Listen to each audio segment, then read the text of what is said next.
very good reason that every year crocodiles eat a lot of Australians. But since the movie Crocodile Dundee, the brutes have entered Australian folklore and become a tourist attraction. Up here near Darwin in the Northern Territory, there's even a crocodile farm for tourists and for breeding and for commerce.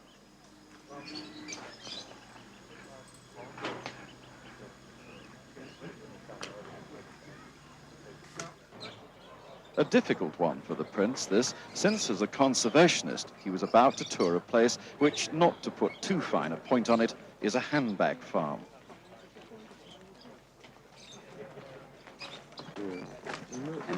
It's really a side restaurant. Initially they get like that. And these are huts here. It's these 3-year-olds which, according to the authorities, make the best handbags, shoes and wallets. Even when small, they're not the most patable of creatures. Tickling on the tummy is safe enough.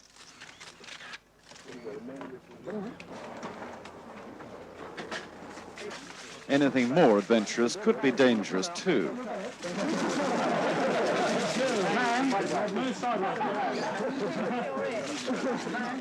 The princess had one moment of fantasy.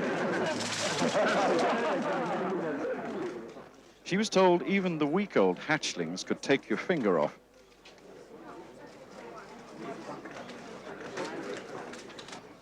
Feeding the big ones represents the time of maximum danger for the keepers.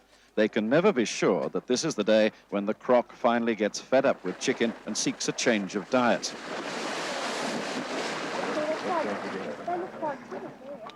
Wisely, the princess was not offered a handbag. Controversy was avoided, and she settled for 2 cuddly crocs in rather dreadful day glow. But now it was time to leave the Northern Territory of Australia and journey on to Southeast Asia, to Thailand.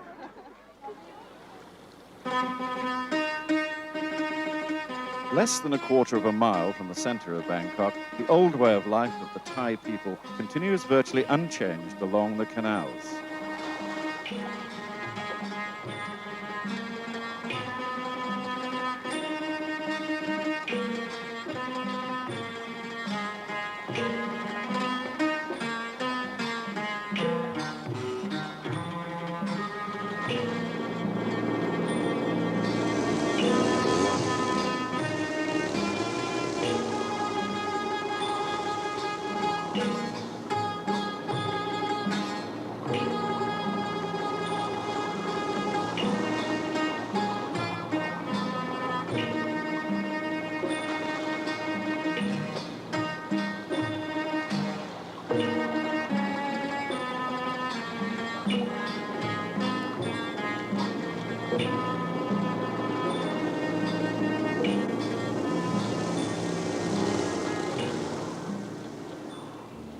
In the city centre, every traffic light is the beginning of a Bangkok Grand Prix. The traffic problem is the worst in Asia, possibly the world.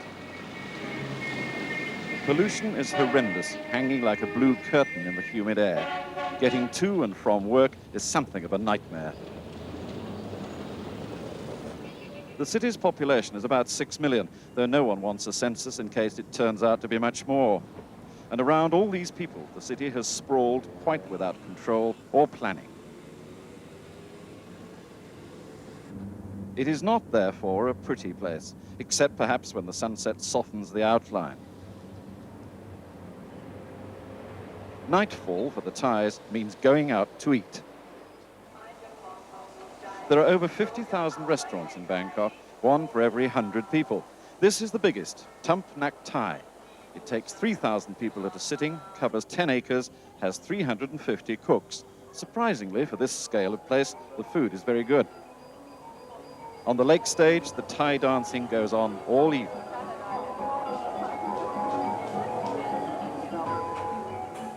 Very decorous, but the catering system requires not classic but modern aids to service.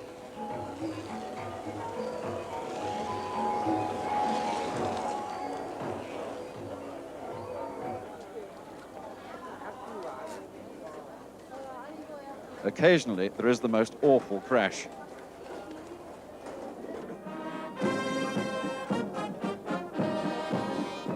The arrival at Bangkok Airport was ceremonial in a uniquely Thai way.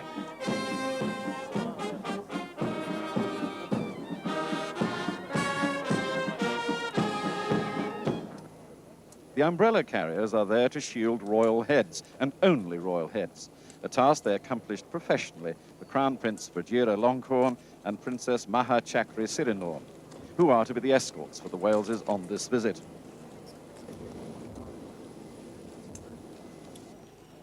The guests spotted the garlanded steps, then moved down gratefully towards the shade of the brollies.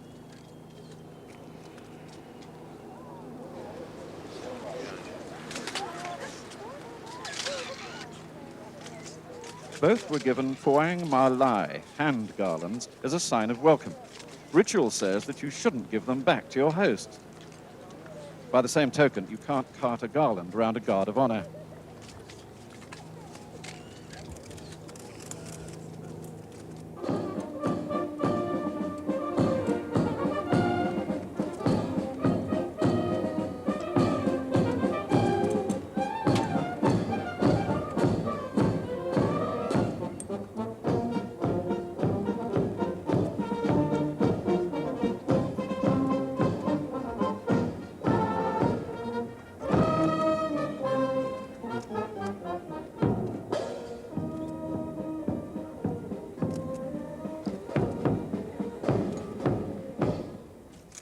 With the princess thinking brollies might have come in handy in Australia, they moved off for drinks in the VIP lounge. Here they discovered that royals are treated with a reverence undreamed of in the House of Windsor. The waiters are on their knees because their heads must not be higher than royal heads. So it is decreed in the Kingdom of Siam.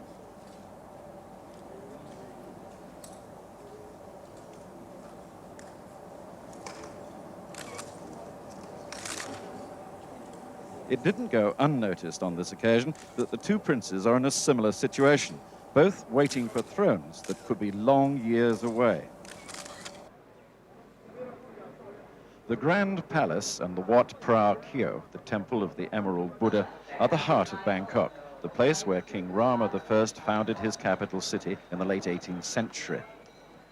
Here in one place are both the focus of reverence for the Thai monarchy and the most holy of Buddhist shrines in the entire nation. It was completely restored 30 years ago to celebrate the 2500th anniversary of the death of Buddha, and now glows with its original glory.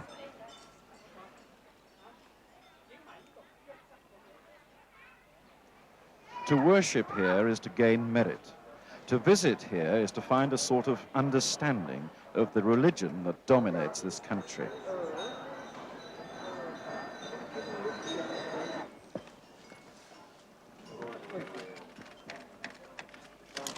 And these visitors had just on an hour for the experience.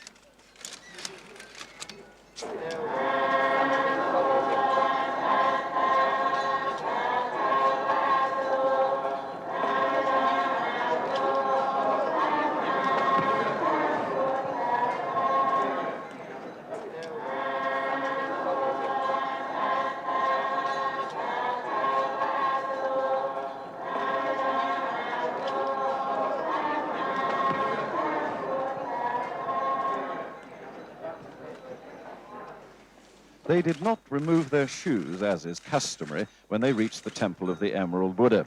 Apparently, the king always grants a dispensation to his most honored guests.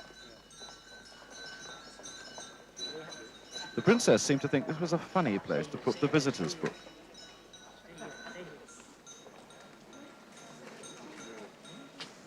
But this is where the signing was done, the servant kneeling to keep his head below the prince's. It was decided that to give them lunch and the faint chance of a cooling breeze, a cruise on the Chao Phraya River would be a good idea. The princess displayed a mosquito bite on her arm and a general sense of relief that the tourism, however exalted, was over for the morning.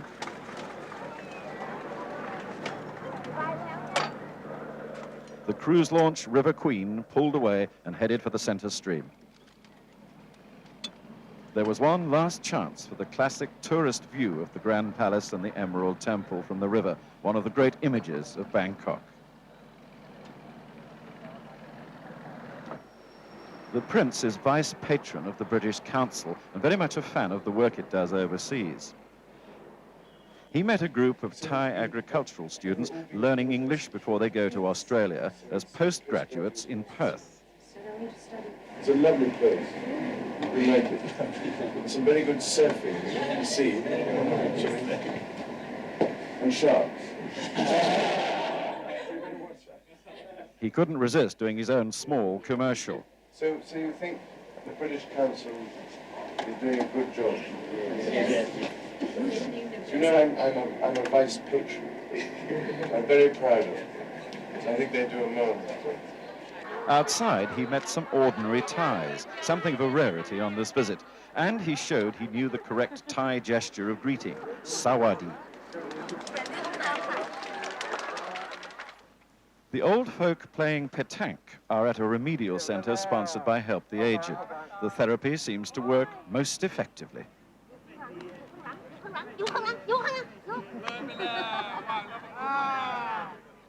The princess, who is patron of the charity, was inside the centre watching the remedial demonstrations.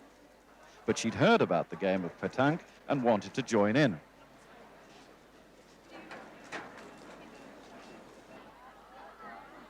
She was hoping that she didn't do a back-in like this poor man. First, there was a little instruction in the subtleties.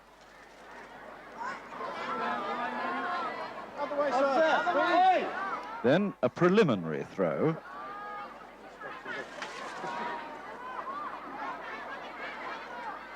And then she rather took over the game.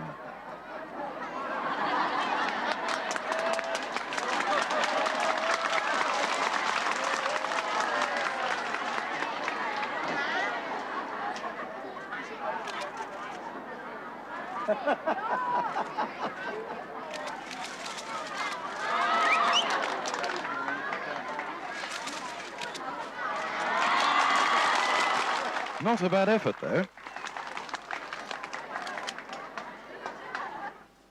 Then to the purpose of this visit, to call on the King of Thailand to congratulate him on his 60th birthday.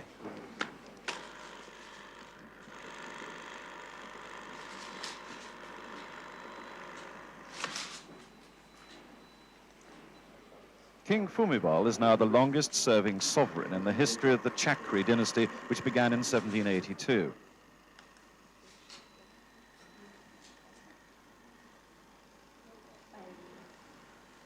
He married Queen Sirikit in 1950, and they have 4 children. He is somewhat autocratic by our standards of a constitutional monarch, but he's held together the Thai nation through the turmoil created in Southeast Asia by the Vietnam War. The birthday celebrations will last a year, but the great river ceremonial was 2 months ago on the birthday itself. Then a fleet of royal barges was rowed up the Chao Phraya River. It was all pure King and I, though that is something I shouldn't mention because the King disapproves of the movie, liked Deborah Kerr, hated Yul Brynner. The music is banned here.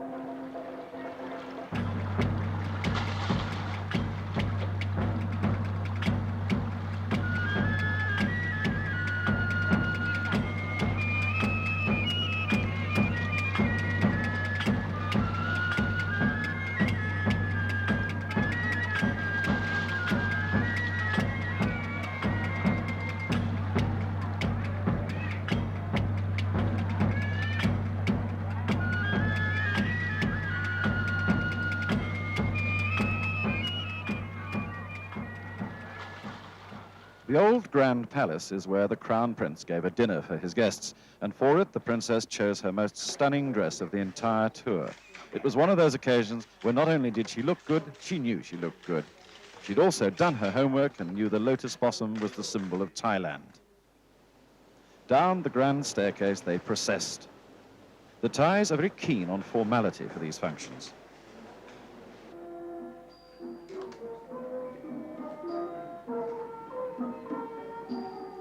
And so to dinner.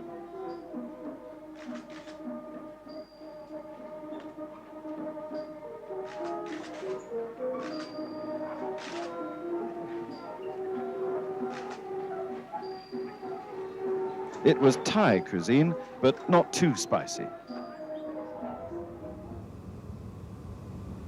On the last day, they flew north from Bangkok to an even more ancient capital of Thailand, Chiang Mai, set in a fertile plain of rice paddies and circled by hills of teak forests. On the almost scalding tarmac stood 300 barefoot girls, lined up in the colors of the stripes of the national flag. The people of the hill country had brought many bouquets and garlands, and there was much kneeling and bowing. The reverence for royalty seemed even more marked up here.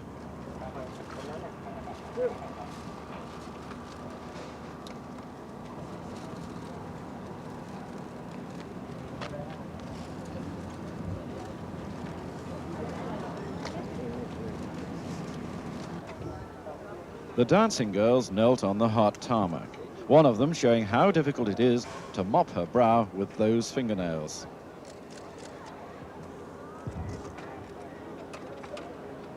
Once the royals were installed on the balcony, the dance could begin. This is called Phon Muang and is performed only for royal visitors.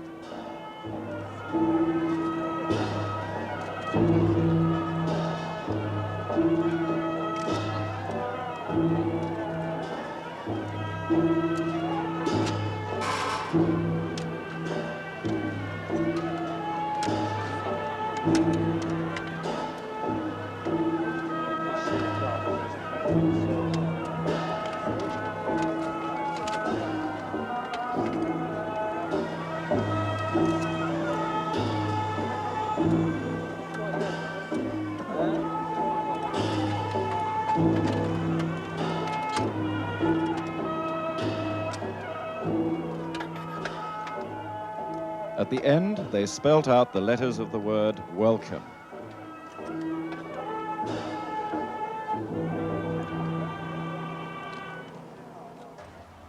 The princess was taken to the Bosang umbrella factory, which started as a small handicraft shop, but has been cleverly developed into a worldwide export business. Once again, a ripple of curtsies went along the line. Right away, she was given a sample and told how, 200 years ago, people presented umbrellas to the hill monasteries on Buddhist festivals.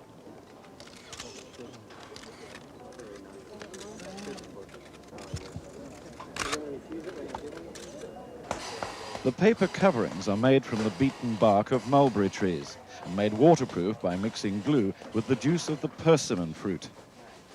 The frames are always made from bamboo, including the catch.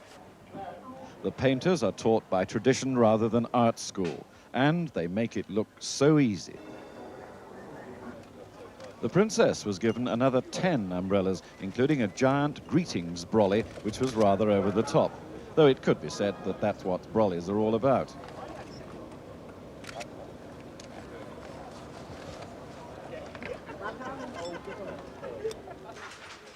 Then to a Thai silk factory, which also has international renown, and interested her because of its fashion potential.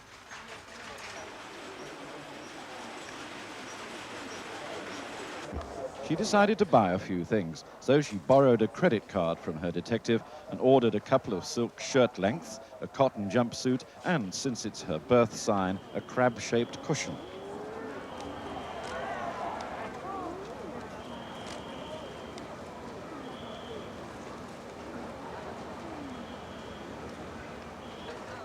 All through this visit to Chiang Mai, there was a considerable army presence wherever the princess went. This is not to say she was in any danger, but the Thais, conscious of their various border troubles with Burma and Laos, not far from here, were taking no chances. Nearer still to the Burmese border is one of the King of Thailand's favorite projects.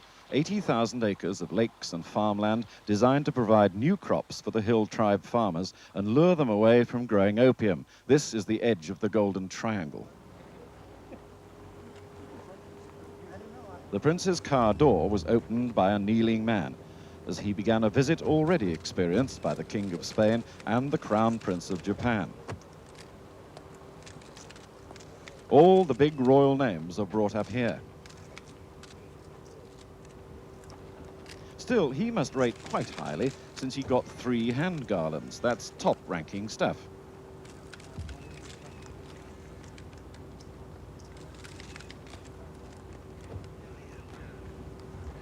The fishermen spied strangers. The prince was taken through the estate to the lake, a vast reservoir with 180 small dams to hold the hill water. It's stocked with freshwater prawns and species of river fish never before seen in the far north.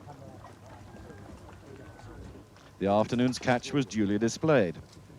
It was explained that the hard part is to turn opium farmers into lake fishermen. But the prince's eye was taken with the odd form of vessel used by this tribesman, a sort of large inner tube. And they can walk, they can paddle around in those, Yes. in a tube. It's difficult to do in England, the water's too small.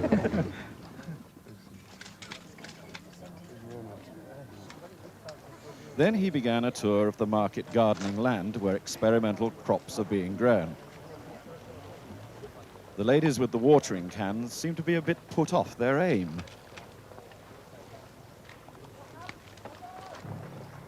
Things like mangoes, lychees, sweet corn and mushrooms are all being tried up here for the first time. He met a group of hill farmers who'd trekked 20 miles and waited 8 hours to see him. How are they all doing this year?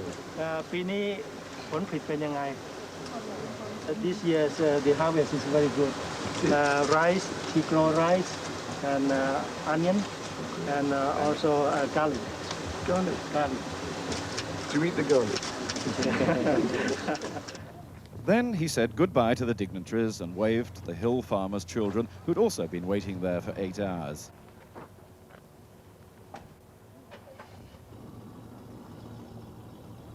And so the prince left this remote spot, which he's not likely to see again.